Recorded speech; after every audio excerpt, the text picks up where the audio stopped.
अब हम चलते हैं विषय पे संदीप अब जी। चलते हैं विषय पे। आपने कहा है कि 2025 बड़ा ही विपदा लेकर आएगी, क्योंकि गुरु अतिचारी है, यानी गुरु जो ग्रह है, सबसे प्रमुख ग्रहों में से एक, हुँ, बृहस्पति को भगवान देवताओं के जो गुरु थे, बृहस्पति ऋषि उनके नाम पर है ये गुरु। तो ये जो अतिचारी होगा, ये क्या है अतिचारी और किस तरह की आपदा आ सकती है? अच्छा, तो सबसे पहले हम समझते हैं कि अतिचारी का मतलब क्या होता है। चर मतलब मूवेबल, जो चीज़ मूव करती है, मूवमेंट। अतिचारी मतलब बहुत तेज़ मूव करना। ये बेसिक डेफिनिशन है अतिचारी की। तो जब कोई ग्रह अपनी नॉर्मल गति से मूव करने के बजाय बहुत तेज़ गति से मूव करता है, तो उसको अतिचारी कहा जाता है। बेसिक मीनिंग इसका ये है। अब हम क्यों कह रहे हैं कि गुरु अतिचारी होने वाले हैं? बृहस्पति की जो नॉर्मल स्पीड होती है, वो होती है 12 महीने, लगभग 1 साल, 12 महीने, थोड़ा बहुत प्लस माइनस कुछ दिन हो जाते हैं, पर एक राशि में बृहस्पति 12 महीने रहते हैं। गोचर करते हैं। उसी के बीच में वो वक्री हो जाते हैं, कभी-कभी पिछली राशि में वक्री होकर के निकल जाते हैं, फिर उस राशि में वापस के से लौट आते हैं। ऐसे सामान्यतः होता है। पर इन टोटल जो गुरु का किसी एक राशि में गोचर होता है, वो 1 साल का होता है, यानी कि 12 महीने। अब अगले साल एक बहुत ही असामान्य चीज़ होने वाली है। ये पहले भी हुई है, उसका भी मैं बताऊँगी। तो जैसे ये टेबल है, इसमें आप देखिए, बृहस्पति अगले साल मई में मिथुन राशि में मूव करने वाले हैं, ठीक है? 14 मई को। और आपको आश्चर्य होगा कि आप सोचिए कितने समय उन्हें रहना चाहिए। 1 साल तो कम से कम रहना चाहिए, मई 2025 से मई 2026 तक रहना चाहिए, पर ऐसा नहीं हो रहा है। वो मिथुन राशि में गोचर करने वाले हैं मात्र अक्टूबर तक, 16 अक्टूबर 2025, यानी कि सिर्फ 5 महीने, अपने आधी अवधि से भी कम, 5 महीने, 6 महीने भी नहीं। तो इससे हम ये कह सकते हैं कि बृहस्पति अगले साल अतिचारी होने जा रहे हैं। मतलब बहुत जो जो डिस्टेंस 30 डिग्री का एक राशि का डिस्टेंस होता है, उनको 12 महीने में कवर करना चाहिए, वो बहुत फास्ट स्पीड में 5 ही महीने में करने वाले हैं।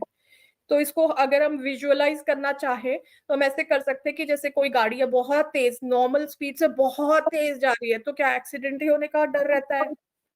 इन दैट सेंस कि एक्सीडेंट मतलब वो वीक होता है वो प्लैनेट, या वो जो गाड़ी है वो अपने आप को कंट्रोल से बाहर वो हो जाती है, वो संभाल नहीं पाती अपने आप को। अगर एकदम से उसको ब्रेक लगाना पड़े या कोई एकदम से दूसरी गाड़ी आ जाए, तो वो नहीं संभाल पाएगी अपने आप को, तो एक्सीडेंट तो होगा ही। तो इन दैट सेंस जब भी गुरु अतिचारी होते हैं, तो गुरु जिन जिन चीजों को रिप्रेजेंट करते हैं, वो अफेक्ट होती हैं, not in a good sense, bad way, क्योंकि अतिचारी है, वो बहुत वीक है, वो कंट्रोल करने में समर्थ नहीं है। बृहस्पति हमारे सौर मंडल में हमारे लिए, हम जीवों के लिए, मनुष्यों के लिए जो पृथ्वी लोक पे हैं, हमारे लिए एक बहुत बेनिफिक माने जाते हैं। मतलब कि अच्छे पुण्य देने वाले और वरदान देने वाले ग्रह माने जाते हैं। पर जब ये अतिचारी है, तो ये अपनी जो जो शुभता है, वो देने में समर्थ हो जाते हैं। क्योंकि ये अतिचारी है, ये बहुत जल्दबाज़ी में कवर करना चाह रहे हैं डिस्टेंस को। तो अगले साल बृहस्पति 3 डिफरेंट राशियों में रहेंगे। जनवरी से लेकर के, अगर हम कैलेंडर ईयर देखें, जनवरी से लेकर के मिड मई तक के ये वृषभ राशि में रहेंगे, जहाँ पे वो अभी वक्री चल रहे हैं। और हाँ, वृषभ राशि में, और फिर 14 मई से 16 अक्टूबर तक के वो मिथुन राशि में रहेंगे, जो कि दूसरी राशि। और फिर 16 अक्टूबर से आगे दिसंबर तक के, अगर हम सिर्फ कैलेंडर या देख रहे हैं, तो वो कर्क राशि में, मतलब 3 डिफरेंट राशियों में रहने वाले हैं वो। जो मेन जो जो पॉइंट हमारा देखने वाला है, वो ये है दैट पीरियड बिटवीन 14th मई से लेकर के 16th अक्टूबर, अतिचारी वाला पीरियड, ये हम जीवों के लिए। अच्छा, अब हम देखते हैं कि बृहस्पति किन किन चीजों को रिप्रेजेंट करते हैं। बृहस्पति हमारे प्राण वायु को रिप्रेजेंट करते हैं, हमारी श्वास जो हम लेते हैं, सारे जीव, मनुष्य, हर हर तरह के प्राणी, चार पैर वाले, कीट पतंगे हो गए, मछली हो गई, हर तरह के जो प्राणी है, जिनमें भी प्राण है, उन सबको की जो प्राण वायु है उसको रिप्रेजेंट करते हैं। जीव कारक कहा जाता है बृहस्पति को। तो देखिए जीवों के लिए ये खतरनाक स्थिति बन रही है। और भी चीजों को बृहस्पति रिप्रेजेंट करते हैं, जैसे कि Brihaspati represents bank, treasury, finance and revenues. It is a planet of good fortune, शुभता जैसे लाते हैं। और इसके अलावा वो रिप्रेजेंट करते हैं business, lawyers, treasury, advocates, law, judiciary, और जितने भी धार्मिक संस्थान होते हैं उनको रिप्रेजेंट करते हैं वो। मठ, मंदिर मठ को रिप्रेजेंट करते हैं। शिपिंग एंड फॉरेन अफेयर्स को, foreign trade, treaties, treaty, preaching, जो जो हम ये कथा वाचन देखते हैं वो कह सकते हैं हम, या भाषण, या किसी धर्म गुरु के उपदेश, हाँ उपदेश, चैरिटेबल इंस्टीट्यूशंस, बच्चे, higher education, education in general, ठीक है, religious institutions, ministry of foreign affairs, deputation to foreign countries, यहाँ पे देखिए कनाडा का वो आ जाएगा angle, foreign trade, diplomats and long travel, ये सारी चीजें अफेक्ट होने वाली है अगले साल। मेन मुझे ये लग रहा है कि अच्छा, अब ये चीज पहले, अब जब हमने कहा कि गुरु, हमने देख लिया गुरु किन किन चीजों को रिप्रेजेंट करते हैं, वो ट्रेजरी को भी करते हैं, है ना, वो हमारे प्राण वायु को करते हैं। तो जब यही जो चीज है अतिचारी गुरु वाली, जहां पे बृहस्पति ने 5 महीने में किसी राशि का गोचर किया था, ये आपको आश्चर्य होगा, देखिए टेबल में रेड में है, पिछली बार जब ये हुआ था वृश्चिक राशि में बृहस्पति ने फिर 5 महीने में गोचर कंप्लीट किया था, पूरी राशि का एंड टू एंड। और उस समय क्या हुआ था 2018-19 में, हम सबको पता है, कोरोना, कोविड-19 ही बोलते हैं हम, ठीक है। तो इसका ये उसकी तैयारी हो गई थी, और वो क्योंकि वृश्चिक राशि में था, वृश्चिक राशि जो होती है सडन इवेंट की, छिपी हुई चीजों की, और टफ टेम्परामेंट की वो होती है, और डेथ की राशि थी, तो वो उसने वो इफेक्ट दिया। इसके पहले कब हुआ था? तो इसके पहले हुआ था ये 2008-2009 में, और वो हुआ था मकर राशि में। मकर राशि होती है पृथ्वी तत्व की राशि, और मकर राशि में बृहस्पति नीच के भी हो जाते हैं, उनकी नीचता की राशि है। तब वहां पे वो अत्याचारी थे और नीच भी थे, तो वहां पे हमने देखा था ग्लोबल फाइनेंशियल क्राइसिस, क्योंकि पृथ्वी तत्व की राशि है, धन वाली चीजें, फाइनेंस भी देखते हैं वो, तो उन्होंने वो रिजल्ट दिया था। Global financial crisis, Lehman brothers का पूरा वो हुआ था। तो कहने का मतलब ये है कि ऐसे ऐसे इवेंट्स हुए हैं जब गुरु अतिचारी हुए हैं, जो कि हमको याद रहे लंबे समय तक, अभी भी हमें याद है कि उस समय क्या हुआ था, पूरी दुनिया हिल गई थी वित्त के मामले में। तो वित्त का भी अभी हमको दिख ही रहा है कि प्रॉब्लम तो चल ही रही है, ठीक है। तो अब हम सोचते हैं कि हम आगे क्या, अगले साल मिथुन राशि में जब ये होगा गुरु का अतिचारी होना, तो हम क्या एक्सपेक्ट कर सकते हैं। तो एक तो वो चीजें जो मैंने बताई, जो गुरु रिप्रेजेंट करते हैं, वो चीजें अफेक्ट हो सकती हैं। दूसरी बात ये देखने की, मिथुन राशि क्या है? मिथुन राशि वायु तत्व की राशि है, तो ये वात से रिलेटेड कोई सॉरी, तो ये है ना, हाँ, वात से रिलेटेड प्रॉब्लम्स दे सकता है, विंड से रिलेटेड कोई रोग उत्पन्न कर सकता है, जैसे पिछली बार कोविड हुआ था, ठीक है। मैं नहीं मना रही ऐसा कुछ हो, भगवान सबकी रक्षा करे, बट जस्ट फॉर डिस्कशन सेक एक ये चीज हो सकती है, क्योंकि मिथुन राशि जो है वो काल पुरुष की थर्ड राशि है, तृतीय राशि है, और ये अष्टम राशि से, अष्टम से अष्टम अगर हम देखें तो ये तृतीय होता है। तो सॉर्ट ऑफ 8th हाउस, काल पुरुष के 8th हाउस, अष्टम भाव के रिजल्ट ये राशि भी देती है कहीं ना कहीं। तो एक ये वात से रिलेटेड, वायु से रिलेटेड फैलने वाली परेशानियां, रोग दे सकती है। एयरप्लेन से रिलेटेड, क्योंकि एयर एलिमेंट है तो एयरप्लेन डिजास्टर टाइप का कुछ हो सकता है। अगेन वो इलेक्ट्रॉनिक उपकरणों में समस्या, कम्युनिकेशन में प्रॉब्लम, मीडिया, क्योंकि कम्युनिकेशन की राशि होती है मिथुन राशि, तो मीडिया से रिलेटेड कुछ प्रॉब्लम। ये बॉर्डर्स भी बताती है मिथुन राशि जो है, तो बॉर्डर क्लैशेस, बॉर्डर डिस्प्यूट्स, युद्ध तो देखिए चल ही रहा है अभी। वो मिडिल ईस्ट में तो स्पेशली वो स्थितियां बनी हुई है। इजराइल अपने आप को ग्रेटर इजराइल के प्लान पे चल रहा है, एक्सपैंड करना चाह रहा है, तो वही बॉर्डर वही बढ़ सकते हैं फिर से। ठीक है, न्यूक्लियर युद्ध भी हो सकता है, क्योंकि अतिचारी गुरु पर राहु की नवम दृष्टि पड़ रही है, पड़ेगी उस समय, और गुरु की भी नवम दृष्टि राहु पर पड़ेगी। तो ये एक यहाँ पे दिख रहा है।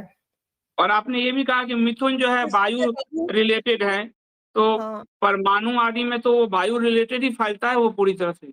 और राहु और जो होता है परमाणु, वो होता है क्योंकि फैलता है। और राहु उस समय, राहु राशि परिवर्तन कर लेंगे, ठीक है, राहु उस समय होंगे कुंभ राशि में। तो कुंभ से सीधे कुंभ से हाँ, तो वही नवम दृष्टि पड़ेगी मिथुन पे गुरु की। तो गुरु और राहु तो हमेशा जीवों के लिए घातक कॉम्बिनेशन रहा है, इसीलिए मुझे लग रहा है। और दोनों गुरु, क्योंकि राहु उल्टा चलता है, तो राहु की नवम दृष्टि पड़ेगी और गुरु की भी नवम दृष्टि राहु पे, दोनों एक दूसरे पे नवम दृष्टि म्यूचुअली एक कास्ट करती है, तो इसलिए इसका धर्म एक की और भी। चीज है कि देव दानव युद्ध, जैसे देवताओं के गुरु थे एग्जैक्टली। बृहस्पति, और राहु तो दानव है ही। तो ये मुझे लगता है इजराइल और ईरान वाला मैटर कहीं बड़ा ना हो जाए परमाणु युद्ध तक। न्यूक्लियर, हाँ, वो न्यूक्लियर में कन्वर्ट हो सकता है। ऑलरेडी वो जो हमने पिछली बार देखा था कि 29 मार्च को शनि का राशि परिवर्तन हो रहा है, ठीक है, 29 मार्च 1 अप्रैल, डिपेंडिंग ऑन आप कहाँ हो दुनिया में, राशि परिवर्तन। तो अप्रैल से ये चीजें शुरू हो जाएंगी, और फिर मिड मई में फिर गुरु अतिचारी हो रहे हैं। तो देखिए वो जो पूरा पीरियड है वो कितना ज्यादा ये डेंजरस सा दिख रहा है हमको अभी। तो हम लोग क्या कैसे बचेंगे? मतलब हम लोगों का जो भारत में है या भारतीय जैसे बाहर हैं, तो हम लोगों हाँ, पे क्या इम्पैक्ट आएगा? हाँ, तो अच्छा, उसके पहले एक लास्ट पॉइंट है, धर्म को हानि हो सकती है क्योंकि गुरु और राहु एक दूसरे पर नवम दृष्टि कास्ट करेंगे। संसार की वित्त व्यवस्था प्रभावित हो सकती है, क्योंकि बृहस्पति वित्त बताते हैं और राहु एक फॉरेन चीज है, तो हो सकता है कोई नई करेंसी को ब्रिक्स के में, जैसे अभी हुए जो ये बात चल रही है, हो सकता है, because Rahu is a different thing, something different new. युद्ध और जीवों को हानि, ये। अच्छा, अब हम क्या कर सकते हैं, तो हम बृहस्पति को स्ट्रॉन्ग कर सकते हैं उस चीज के लिए। दुनिया में सब कहीं, भारत में और विश्व में सब कहीं, भारत के बाहर भी हम बृहस्पति को मजबूत बलिष्ठ कर सकते हैं। वो उसको करने के कई उपाय हैं। एक तो ये है कि आप जैसे वामन अवतार को, जो जो श्री विष्णु का वामन अवतार है, वो बृहस्पति से जुड़े हुए हैं। तो अगर आपको पुराण आपको पढ़ने का मन है, तो आप लॉर्ड वामन को के बारे में आप वामन पुराण पढ़ सकते हैं, तो उससे आप में बृहस्पति की एनर्जी आएगी। ठीक है, फिर सबसे बड़ी बात तो है कि बृहस्पति, देव गुरु बृहस्पति हमारे गुरुओं को रिप्रेजेंट करते हैं, तो गुरु, अपने गुरुओं का सम्मान कीजिए। ठीक है, जो गुरु बोल रहे हैं, शंकराचार्य जी या जो भी, जिन भी गुरु को आप मानते हैं, आप उनकी बात सुनिए, वो अच्छे होने चाहिए, धार्मिक सही बात बताने वाले होने चाहिए, प्रोवाइडेड आप उनसे आशीर्वाद लीजिए, उनकी उनकी बातों को सुनिए, तो उनसे आपको गुरु का आशीर्वाद प्राप्त होगा। इसके अलावा आप धन्वंतरी मंत्र का जाप कर सकते हैं। धन्वंतरी मंत्र बाद में हम कवर कर लेंगे रेमेडीज में। एक और वो है, क्योंकि हम प्राण वायु की बात कर रहे हैं, तो जो नाम त्रय अस्त्र है श्री विष्णु सहस्त्र नाम का, जो आपने भी बताया संदीप जी, ओम अच्युताय नमः, ओम अनंताय नमः, ओम गोविंदाय नमः, उसका जाप कर सकते हैं। एक है गुरु अष्टोत्तर मंत्र, जो जो कि 108 नाम है बृहस्पति के। आप उनको चैंट कर सकते हैं, जाप कर सकते हैं, अगर आप कर सकते हैं, आप यूट्यूब पे आपको मिल जाएगा गुरु अष्टोत्तर करके। 108 नाम है गुरु के, वो उसका जाप कर सकते हैं आप। दक्षिणामूर्ति स्तोत्र है, उसको आप सुन सकते हैं, चैंट कर सके, अगर आप जाप कर सकें तो वो कीजिए। सौंदर्य लहरी का तीसरा श्लोक है। बहुत सुंदर श्लोक है, आदिगुरु शंकराचार्य जी ने लिखा है, और सौंदर्य लहरी, उसका जाप कर सकते हैं। वो बहुत सुंदर श्लोक है, उसका अर्थ भी बहुत सुंदर है। ये भी हम बाद में कवर कर लेंगे, अभी मैं शॉर्ट में बता रही हूँ। तो ये कुछ उपाय हैं जो किए जा सकते हैं। और पीला पहनिए, देखिए आज हम बृहस्पति की बात करें तो मैं भी पीला पहन कर आई हूँ। तो पीला, हाँ, श्री राम जी से भी राम रक्षा स्तोत्र का जाप कर सकते हैं अगर आपको जीवन का भय लग रहा हो तो। राम रक्षा स्तोत्र तो बहुत जबरदस्त रामबाण की तरह प्रभावशाली है।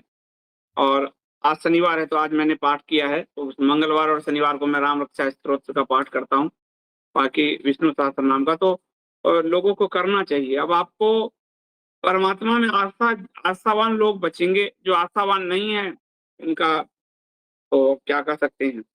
तो जी बृहस्पति अतिचारी जो अगले साल 2025 आपने पहले भी बताया, मालिका आदि भी बता रही है, तो 25 एक तरह से संकट ग्रस्त ईयर है। जी जी, 5 महीने जो वो है वो बता रहे हैं, पर उसके पहले शनि का राशि परिवर्तन भी हो रहा है मार्च में। तो मतलब अलग अलग कारणों से अलग अलग समय जो है वो क्रिटिकल हो रहा है अगले साल। अच्छा, तो 25 में बचाव के लिए लोग जो है अपने आप को धर्म, अध्यात्म और श्री विष्णु में अपना ध्यान केंद्रित करें तो उनका बचाव होगा। अब अच्छा मैं देखिए, इसमें एक और बात है, लास्ट चीज संदीप जी, 2036 में भी ये योग फिर पड़ेगा इसके बाद, 5 महीने में, जब जब गुरु राशि वो करेंगे अगली बार। इसके नेक्स्ट कब पड़ेगा? 2036 में। हुँ। और अब मैं थोड़ा और आगे बढ़ता हूँ, क्योंकि वैश्विक स्थिति है तो यहाँ मैं ईरान और इज़राइल को लेकर आता हूँ। अभी आपने देखा कि इज़राइल वाला जो युद्ध है गाज़ा का, वो हुँ, फैलते-फैलते कहाँ तक फैल गया है। हुँ। और ईरान भी मिसाइल अटैक कर रहा है इज़राइल पे, इज़राइल ने भी किया है। तो ये, और अभी शायद ब्रिक्स देश में, जिसमें भारत, चीन, रूस आदि हैं, उसमें शायद ईरान को भी शामिल किया है। तो एक तरफ दिख नहीं रहा कुछ, वर्ल्ड 2 हिस्से में बँटता हुआ सा ऐसा कुछ फ़ील करा रहा है। जी, संदीप जी, वो तो बिल्कुल दिख रहा है।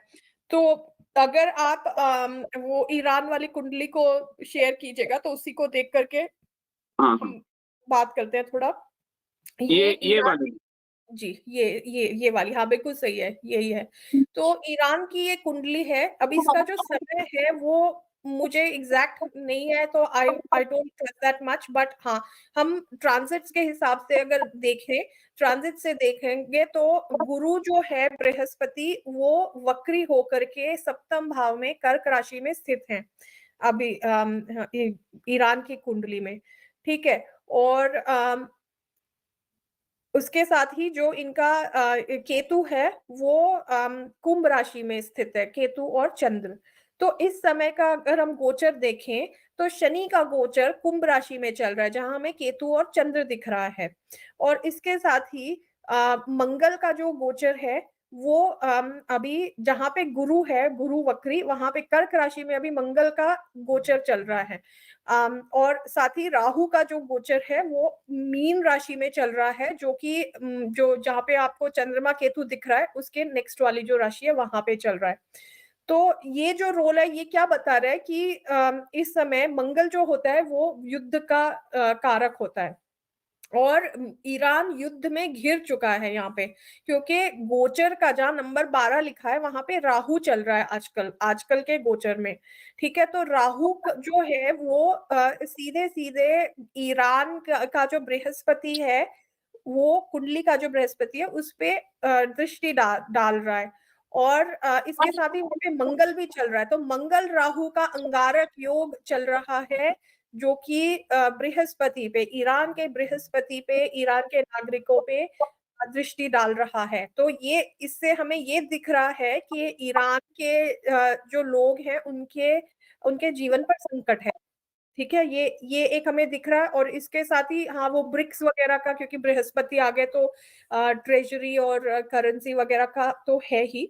तो एक तो हमको ये दिख रहा है, इसके साथ एक और मैं चीज बता रही हूँ कि आगे जो आने वाला समय है, नवंबर, अगले महीने 15 नवंबर से लेकर के 19 नवंबर तक के राहु और मंगल समान अंश पे आ रहे हैं और एक दूसरे को मैं नाड़ी से बोल रही हूँ, या हम वैसे भी देख लें तो राहु की जो दृष्टि है वो गोचर के मंगल पे पड़ने वाली है, और ये हो रहा है अगेन बृहस्पति को यहाँ पे इफेक्ट करेगा वो पूरी पूरी तरह से। तो मुझे लग रहा है 15 से 19 नवंबर के बीच डेफिनेटली ईरान में कुछ ऐसा होने वाला है, कुछ बड़ा होगा इजराइल द्वारा। 15 नवंबर से 19 नवंबर के बीच वो 4 दिन समान अंश उसके आसपास भी हो सकता है, बट क्योंकि वो सेम डिग्री पे होंगे तो इवेंट्स ज्यादातर जब नजदीक आते हैं ग्रह तो उसके आसपास देखे जा सकते हैं। ये स्थिति अभी भी चल रही है, बट अभी वो थोड़ी से दूर है। मंगल अभी भी में है बृहस्पति पे, और राहु तो मीन में कब बहुत समय से है, पर जैसे जैसे वो समय नजदीक आएगा वैसे वैसे उसकी तैयारी हो रही है। ये जो हमें दिख रहा है कि इजराइल ने अटैक कर दिया है ईरान पे, तो वो ही हो रहा है।